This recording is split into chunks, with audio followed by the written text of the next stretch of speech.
Hello everyone, this is the editorial page of the Hindu article. As you know, today's date is 22 March 2022, Tuesday. So, this is written by Shashi Tharoor, as you all know him.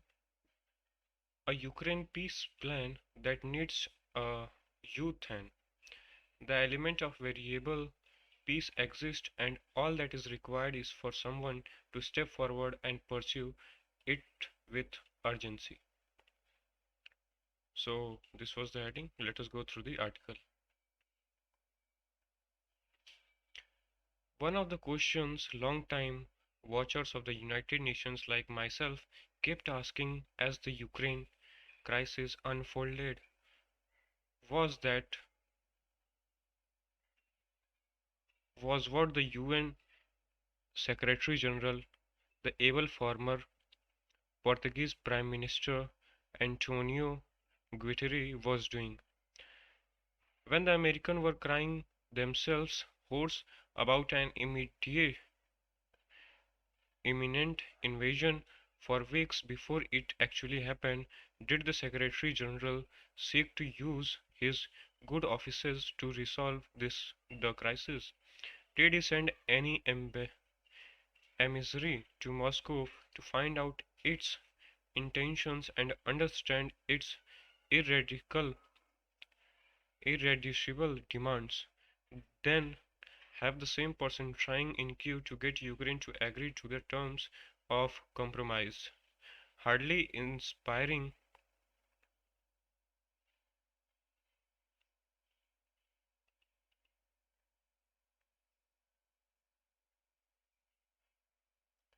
Hardly inspiring. While such efforts do not necessarily have to be public, there was no evidence of any subtle diplomacy conducted by the UN Secretary General. Indeed, there seems to have been no high UN official sent in the couple of months preceding the Russian invasion to either capitals, nor even to, Was- to Washington DC, nor the North Atlantic Treaty Organization NATO headquarters in Brussels. Unlike the legendary U Thant, who intervened between Moscow and Washington during the Cuban Missile Crisis in 1962, albeit through telegram rather than travel, Secretary General Guterres seemed to have limited himself to earnest exhortations to Russia to observe the peace it had hardly violated. When he spoke, the implication that when a parliament member is a belligerent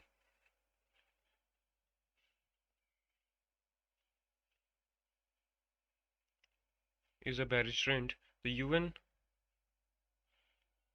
UN is reduced to helpless is inaccurate.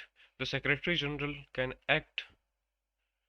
In 1998, when the United States was about to bomb Iraq, UN Secretary General Kofi Annan unilaterally undertook a trip to Baghdad. I was with him to stave off the resort to war. If the UN thought that brokering peace was a hopeless undertaking, this does not seem to have deterred Israel Prime Minister Naftali Bennett, who did travel. Sorry for the inconvenience. Who did travel to Moscow and is reported to have proposed a 15-point peace plan to his interlocutors.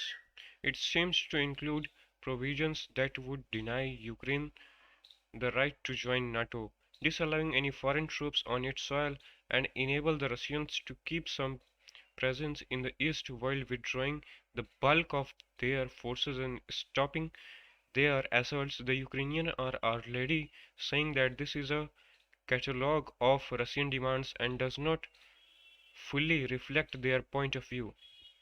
Putin and his objectives. I have long been of the view that having undertaken such a high risk enterprise as launching a military invasion, Russian President Vladimir Putin is unlikely to stop before his strategic objectives are realized.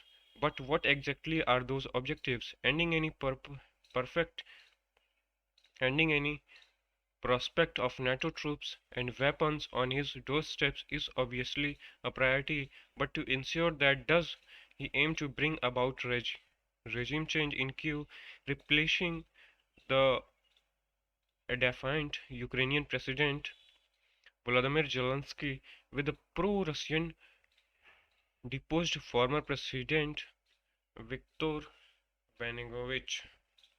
Does he intend to annex some of Ukraine's territory?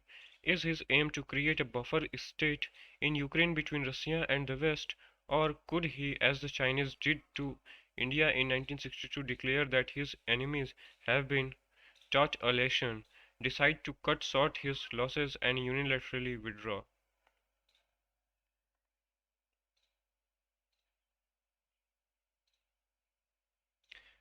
No one really knows, not even our omniscient Mandarin, sorry, Mandarins in South Bloc. Russia is already paying a huge price economically, geopolitically, and diplomatically for its Ukrainian adventure.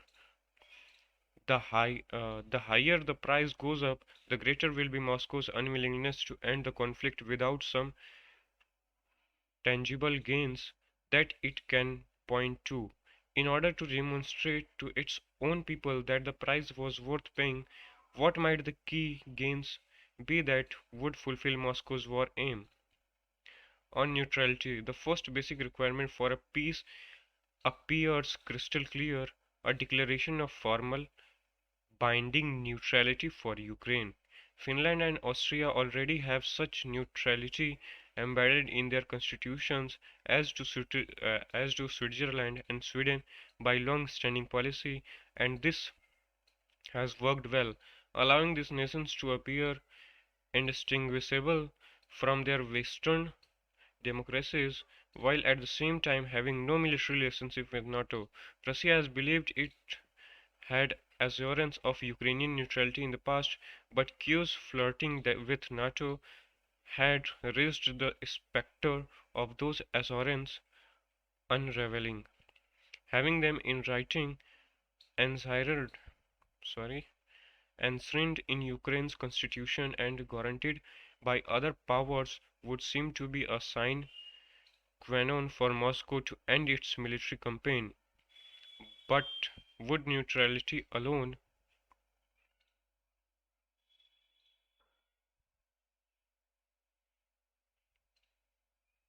But neutrality alone, which President Zelensky has reportedly indicated his willingness to concede, be enough? I imagine that while Ukraine, as a sovereign state, would retain its army and related defense forces, Moscow would also want restrictions on the kind of weapons Ukraine could station on its soil, their power and range. Missiles that can strike Moscow, for instance, could be outlawed. Just before Russia invaded Ukraine on February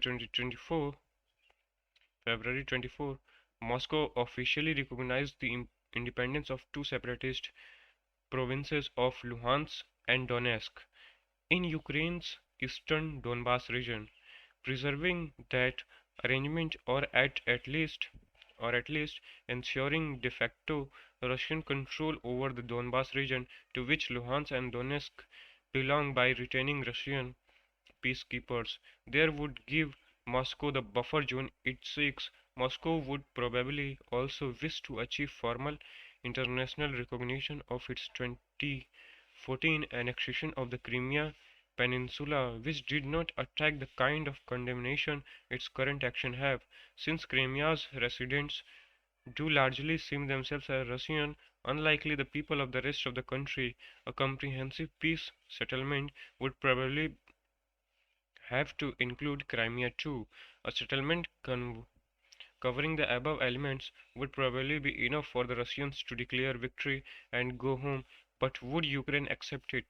This is far from clear, as initial relations to Mr. Bennett's efforts suggest, and if Ukraine did just to stop the suffering and destruction, what would they want in exchange? Some suggest Kyiv would only accept formal neutrality provided there were assurances from powerful Western countries, especially the United States, to come to its aid if it were attacked in future.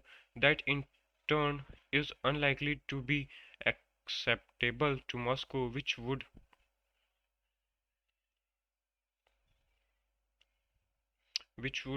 see Western security guarantees as the thin end of a NATO wedge into its neighborhood. Could the United Nations be an acceptable alternative as guarantor of Ukraine's neutrality? That would have the merit as well as demerits of involving Russia also in committee itself to uphold such a guarantee of security. European Union membership. Ukraine may also seek to trade or surrender on NATO membership for a path towards joining the European Union. Russia has so far said no to Ukrainian adhesion to the European Union as well, but if peace is in the interest of both sides, this could be the one issue on which Moscow would have to concede. After all, Austria, Finland, Sweden have stayed neutral while serving all flourishing member of European Union. Perhaps Russia could bargain for an end to sanctions that are currently crippling its economy and trade in return of making this concession. In the other words, the element of viable peace plan exists. What is needed is for someone to step forward and pursue it with urgency. Russia is already paying a higher price than it expected to, suffering greater battlefield losses than it anticipated and making much slow progress than most experts had predicted when the invasion began. It may soon realize that winning the war militarily will take too long and cost too much to be worthwhile. That is the moment for a skilled peacemaker to move. Mr. Secretary General, could you get on a plane, please? So, this was all about the article. Shashi Tharoor, a third term MP and prize winning author, served as Under Secretary General of United Nations 2001 to 2007. His 29-year UN career included substantial stints in peacekeeping and in the Secretary General office. So this was about Shashi Tharoor, and I hope what is Shashi Tharoor points on this Ukraine-Russia crisis. So I hope you have learned something valuable and taken the views of Mr. Shashi Tharoor. A Ukraine peace plan that needs a